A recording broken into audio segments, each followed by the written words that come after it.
Video continue करते हैं। Sorry, वो किसी इंटरप्शन की वजह से रुक गया था बीच में, तो माइनर्स के कॉन्सेप्ट के साथ मैं उस वीडियो को दोबारा रिज्यूम कर लूँ, आप ऐसा मान लो। तो माइनर्स ऑफ ए मैट्रिक्स की मैं डेफिनेशन दोबारा लिख रही हूँ यहाँ पे और इसको एक्सप्लेन करती हूँ, ठीक है। तो आप दोनों वीडियो ये कंटिन्यूएशन में देख लीजिएगा। Minors of a matrix, let A B m by n matrix.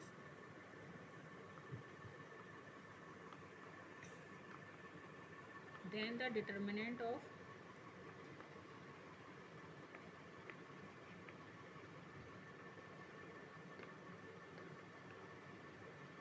every square submatrix of every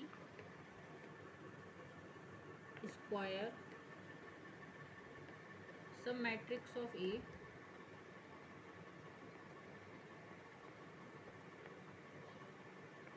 is called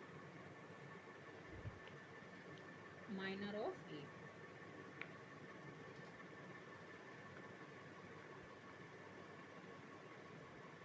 है ना। ये मैं एक बार दोबारा एक्सप्लेन कर देती हूँ कि यदि हमारी A कोई मैट्रिक्स है m by n ऑर्डर की, है ना, तो इसके जितने भी स्क्वायर सब मैट्रिसेस बन सकते हैं, सारे ऑर्डर्स की जितने भी पॉसिबल ऑर्डर्स हैं, मतलब कहाँ तक जा सकते हो आप, ज़्यादा से ज़्यादा m तक या n तक, जो भी इनमें से स्मॉलर होगा वहाँ तक, smaller of m and n, यहाँ तक आपके जो स्क्वायर सब मैट्रिक्स बनेंगे एक एक ऑर्डर इंक्रीज़ करते हुए उस तरीके के आपको सारे स्क्वायर सब मैट्रिसेस बनाने हैं और उनका डिटर्मिनेंट फाइंड आउट करना है। तो उन डिटर्मिनेंट्स को कहते हैं माइनर्स ऑफ ए, और इन माइनर्स को फिर अलग अलग कैटेगराइज किया है, 1 minor of A, 2 minor of A, 3 minor of A, इस तरीके से। तो 1 माइनर क्या हुआ कि जो 1 by 1 ऑर्डर की जो स्क्वायर सब मैट्रिसेस बनेंगी उनके जो डिटर्मिनेंट्स होंगे, मतलब वो स्केलर वैल्यूज़ जो होंगी, उसको बोलेंगे 1 माइनर ऑफ ए। जो 2 by 2 ऑर्डर की स्क्वायर सब मैट्रिसेस बनेंगी उनके जो डिटर्मिनेंट्स होंगे उन सबके कलेक्शन को बोलेंगे 2 माइनर्स ऑफ ए। इस तरीके से r by r ऑर्डर की स्क्वायर सब मैट्रिसेस के डिटर्मिनेंट्स को बोलते हैं r माइनर्स ऑफ ए, ठीक है। If the order of the square submatrix is R,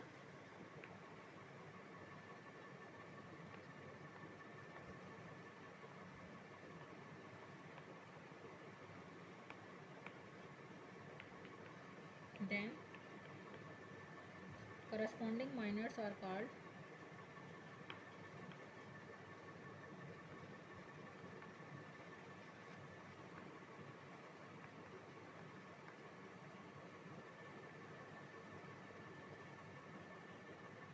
R minors of A,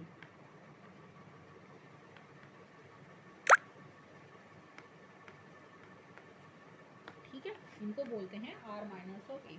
अब इसको एक एग्जाम्पल की मदद से देख लेते हैं कि जो डेफिनेशन हमने लिखी है उसका मतलब क्या है। एग्जाम्पल ए हमारी कोई मैट्रिक्स है 1 2 3 4 5 6, तो 3 माइनर, तो इसमें इसका ऑर्डर क्या है 2 by 3। तो आपके स्क्वायर सब मैट्रिक्स ज़्यादा से ज़्यादा कितने ऑर्डर की हो सकती हैं, 2 ऑर्डर की। Minimum of m and n, जो r हो सकता है वो लेस देन और इक्वल टू रहेगा minimum of m and n, है ना। m और n में से जो छोटा होगा वहाँ तक आप ज़्यादा से ज़्यादा अपने स्क्वायर सब मैट्रिक्स का आपके ऑर्डर हो सकता है। तो इसमें स्क्वायर सब मैट्रिक्स का ऑर्डर हो सकता है 1 और 2। तो पहले 2 by 2 ऑर्डर की सब मैट्रिसेस बना लेते हैं। वो क्या बनेंगी, वो बनेंगी 1 2 4 5 पहली, फिर क्या बनेगी एक, इसमें हमने थर्ड कॉलम छोड़ दिया, अब की बार सेकंड छोड़ दो और उसके बाद फर्स्ट कॉलम छोड़ दो। तो ये 2 by 2 ऑर्डर की सब मैट्रिसेस हो गई इसकी। 1 by 1 ऑर्डर की, 1 by 1 ऑर्डर की तो सभी बन जाएंगी 1 2 3 4 5 6, ये 6 आपकी सब मैट्रिसेस बन गई 1 by 1 ऑर्डर की, और 3 सब मैट्रिसेस बन गई 2 by 2 ऑर्डर की। इन सब का जो डिटर्मिनेंट्स हम निकालेंगे उन सब डिटर्मिनेंट्स को बोलेंगे माइनर्स ऑफ ए। और उसको थोड़ा सा बाइफर्केशन कर दें यदि हम, तो जो 2 by 2 ऑर्डर की सब मैट्रिसेस हैं इनके डिटर्मिनेंट्स, ये जो 3 वैल्यूज़ आएंगी आपके पास, इनको बोलेंगे 2 माइनर्स ऑफ ए। और ये जो 1 by 1 ऑर्डर की 6 मैट्रिसेस हैं आपके पास, इनके डिटर्मिनेंट्स को बोलेंगे 1 माइनर ऑफ ए। तो 2 माइनर ऑफ ए कितने क्या क्या हो गए हमारे पास, यदि हम 2 माइनर्स ऑफ ए लिखना चाहें माइनस ऑफ ए, वो क्या होगा हमारे पास इन 2/2 ऑर्डर की सब मैट्रिसेस के डिटर्मिनेंट। तो इसका क्या आएगा 5 में से 8 या -3, 6 माइनस 3 चौक 12 यानी कि -6, 2 छीन 12 -15 यानी कि -3। ठीक है, और 1 माइनस ऑफ ए क्या होगा,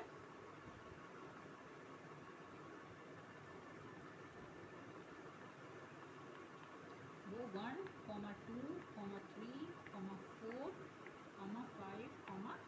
माइनर्स कैसे हैं, स्केलर्स होते हैं। माइनर्स क्या हैं, स्केलर्स होते हैं, क्योंकि वो डिटर्मिनेंट्स होते हैं स्क्वायर सब मैट्रिसेस के। तो ये कैसी वैल्यूज़ होती हैं, scalar values.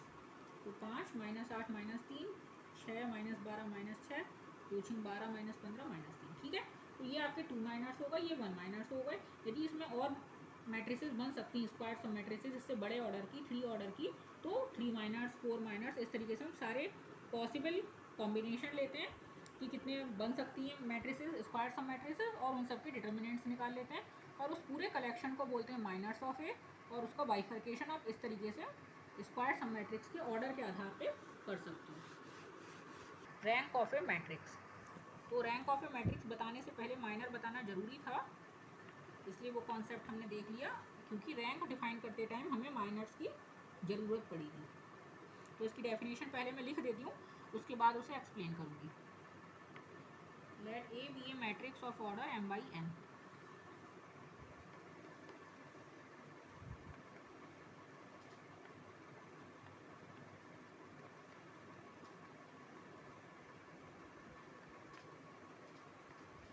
then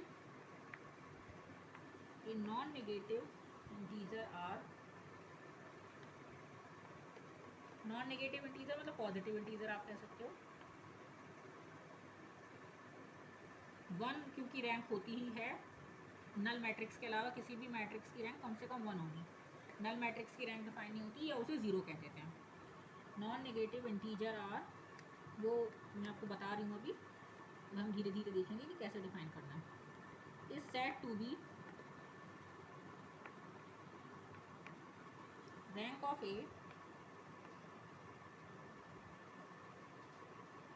rank of A if it possesses the following two properties।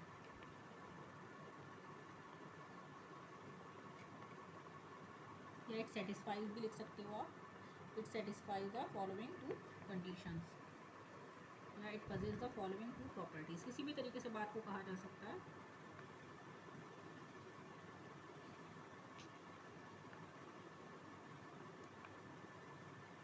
Number 1, there exists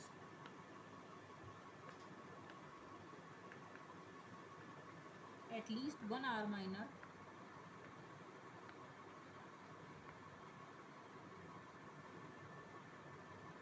of a which is not 0।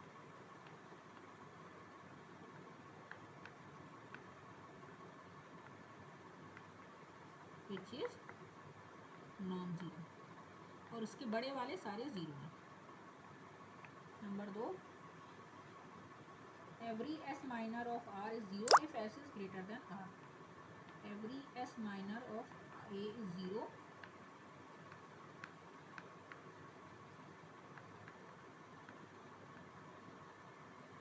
if s is greater than r। ठीक है, ए आपकी एक मैट्रिक्स है जिसका ऑर्डर है m/n, स्क्वायर होना जरूरी नहीं है, रेक्टेंगुलर भी हो सकती है। तो ए एक मैट्रिक्स है जिसका ऑर्डर है m/n। फिर इसके आपने सारे पॉसिबल सब मैट्रिसेस निकाल लिए।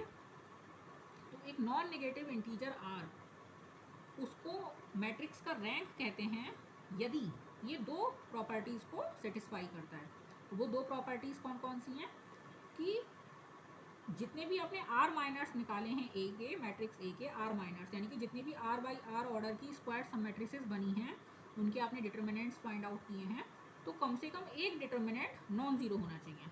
कम से कम एक डिटर्मिनेंट, कम से कम एक minor, r minor non zero होना चाहिए। सारे नॉन ज़ीरो हों तो बहुत अच्छी बात है, लेकिन सारे ज़ीरो नहीं होने चाहिए। कम से कम एक एलिमेंट उस आर माइनर्स की जो लिस्ट है आपकी, उसमें एक एलिमेंट नॉन ज़ीरो होना चाहिए। और जितने भी एस माइनर्स हैं उसके, यानी कि आर से बड़े ऑर्डर की जितनी भी स्क्वायर सब मैट्रिसेस हैं, उन सबके डिटर्मिनेंट्स ज़ीरो होने चाहिए। यदि S ग्रेटर देन R है तो उन सारे सब मैट्रिसेस के डिटर्मिनेंट्स ज़ीरो होने चाहिए, यानी कि वो सारे S माइनस ज़ीरो होने चाहिए यदि S जो है वो ग्रेटर देन R है। तो उस मैट्रिक्स की रैंक जो है वो उसको बोलते हैं R। ठीक है, अब इसको थोड़ा सा, इसका सिंबल जो होता है रैंक का वो रो से हम इसको डिनोट करते हैं, रो ए। रो ए का मतलब होता है रैंक ऑफ मैट्रिक्स ए। ये एक न्यूमेरिकल नंबर है, नॉन नेगेटिव इंटीजर है ना। इसको अब मैं एक डेफिनेशन तो मैंने आपको लिख दी, अब इसको एक एग्जांपल की मदद से मैं समझाने की कोशिश करती हूँ। तो जैसे कि एक एग्जांपल ही ले लेते हैं कि फाइंड हमको करना है, find the rank of the following matrix 1 2 3 2 4 5। इसकी आपको रैंक फाइंड आउट करनी है। अभी मैं आपको डेफिनेशन के हिसाब से फाइंड आउट कर रही हूँ, वैसे जब हम प्रैक्टिकल क्वेश्चंस करेंगे तो इस तरीके से फाइंड आउट नहीं करेंगे क्योंकि ये तो बहुत लंबा हो जाएगा। तो पहले हम इसके, ये ऑर्डर है इसका 2/3, तो इसके क्या बनेंगे, 2 ऑर्डर के सब मैट्रिसेस बनेंगे और 1 ऑर्डर के सब मैट्रिसेस बनेंगे। आर होना चाहिए लेस देन और इक्वल टू मिनिमम ऑफ 2 3, यानी कि आर की वैल्यू कहाँ तक जाएगी, 2 तक जाएगी। आर यानी कि होना चाहिए लेस देन और इक्वल टू 2, यानी कि आर की वैल्यू क्या जाएगी, 1 और 2। 1 ऑर्डर के स्क्वायर सब मैट्रिक्स बनेंगे और 2 ऑर्डर के स्क्वायर सब मैट्रिक्स बनेंगे। तो 1 ऑर्डर के तो ऑब्वियस है 1 2 3 2 4 5, ये 6 सब मैट्रिक्स बनेंगे 1 ऑर्डर के। और 2 ऑर्डर के क्या क्या बनेंगे, 2 ऑर्डर में एक बार आप थर्ड कॉलम को छोड़ दो, फिर एक बार सेकंड कॉलम को छोड़ दो, फिर एक बार फर्स्ट कॉलम को छोड़ दो। ये 2/2 ऑर्डर के सब मैट्रिसेस बन गए। तो इन 2/2, 2 माइनस क्या होगा यार के, मैं यहीं लिख ले रही हूँ, 4 minus 4 0, 5 minus 6 minus 1 0, comma minus 1, 2 पंजे 10, 10 में से 12 गया -2, ये होगा 2 माइनस,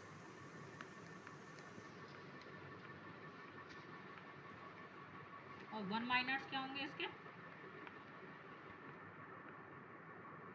वो तो यही न्यूमेरिकल वैल्यूज आ जाएंगी 1, 2, 3, 2, 4, 5, है ना।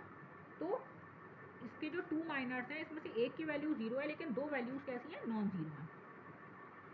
और इससे बड़ा तो कोई और स्क्वायर सब मैट्रिक्स एग्जिस्ट ही नहीं कर रहा, तो इसकी रैंक कितनी हो जाएगी, 2 हो जाएगी, क्योंकि ऑर्डर आर का कम से कम एक माइनर नॉन जीरो है और ऑर्डर आर से बड़े जितने भी माइनर्स हैं वो जीरो हैं, लेकिन ऑर्डर आर से बड़ा कोई स्क्वायर सब मैट्रिक्स है ही नहीं, तो कोई और माइनर है ही नहीं, मतलब तो हमारी रैंक इस समय 2 हो जाएगी। ठीक है, ये इस एग्जांपल से मैंने आपको बता दिया। जो हम निकालेंगे वो इस तरीके से नहीं निकालेंगे कि सारी स्क्वायर सब मैट्रिसेस पहले लिखें फिर उनके डिटर्मिनेंट्स निकालें, क्योंकि ये बहुत टीडियस मेथड है।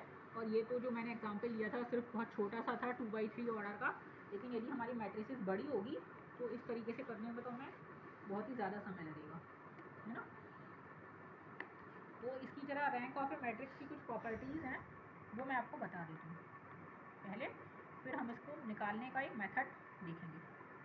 Properties of rank of a matrix.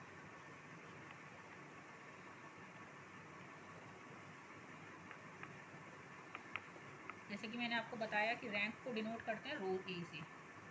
रो ए का मतलब हो गया rank of matrix A.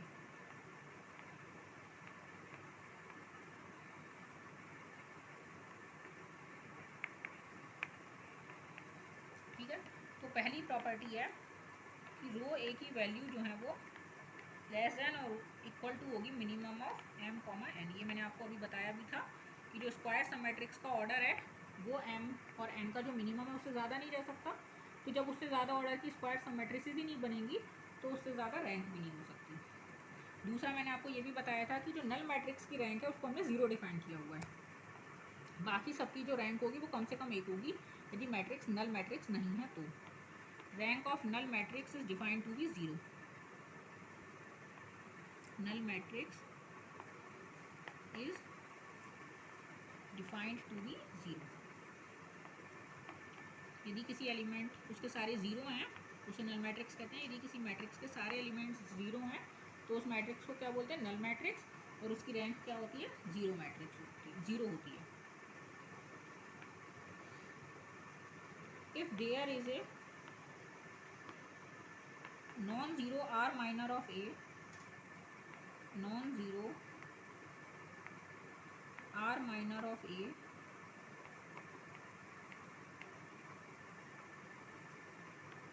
then rank of A जो होगी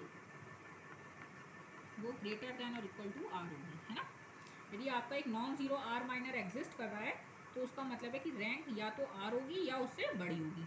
हम जनरली क्या करते हैं, इस लाइन को और इस लाइन को मिक्स करते हैं तो हमको इक्वलिटी मिलती है रैंक निकालने के लिए, कि वो आर क्या है जिससे हमेशा रैंक ऑफ ए बड़ी होगी और किससे कम होगी, मतलब किन दो नंबर्स के बीच में रैंक लाई करेगी। तो उसको सैंडविच थ्योरम कह सकते हो आप। उससे सैंडविच कर देते हैं हम रैंक को, फिर हमको एक नंबर मिल जाता है कि ये इसकी रैंक है। पांचवी है, if A is a square matrix of order N,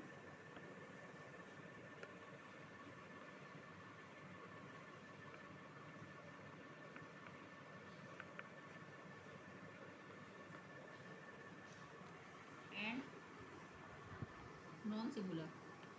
ए हमारी स्क्वायर मैट्रिक्स है ऑर्डर एन की और कैसी है, नॉन सिंगुलर है। नॉन सिंगुलर का मतलब क्या है, इसका डिटर्मिनेंट नॉन जीरो है।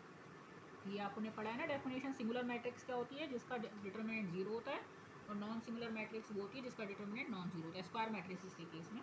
तो ए हमारी क्या है, एक स्क्वायर मैट्रिक्स है और इसका ऑर्डर एन है और ये नॉन सिंगुलर है, यानी कि इसका डिटर्मिनेंट नॉन जीरो है। तो इसका रैंक कितनी हो जाएगी, ऑब्वियसली एन हो जाएगी। यदि मैट्रिक्स खुद ही नॉन सिंगुलर है तो उसकी रैंक जो है वो एन हो जाएगी। और छठी क्या है, यदि ये यही सारी चीज़ें, ये लाइन तो कॉपी करनी है आप, if A is square matrix of order n, ये यहाँ कॉपी कर लेना और फिर लिख देना कि एन सिंगुलर, मतलब मैट्रिक्स का ऑर्डर एन है लेकिन वो सिंगुलर है, यानी कि उसका डिटर्मिनेंट कैसा है, जीरो है। तो रैंक ऑफ ए क्या हो जाएगी, लेस देन एन हो जाएगी। ठीक है, क्योंकि यदि मैट्रिक्स का डिटर्मिनेंट जीरो है तो उसकी रैंक एन नहीं हो सकती, यानी कि तो उसकी रैंक कैसी हो जाएगी, एन से कम हो जाएगी। सातवीं है, ये जो डेफिनेशन ही है एक्चुअली, कि यदि सारे s minor of r A जो हैं वो ज़ीरो हैं, if every s minor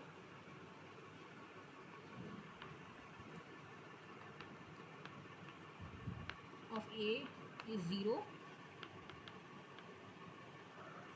when s is greater than r, तो रैंक उसकी आर होती है। देन रैंक जो है वो आर या आर से कम है।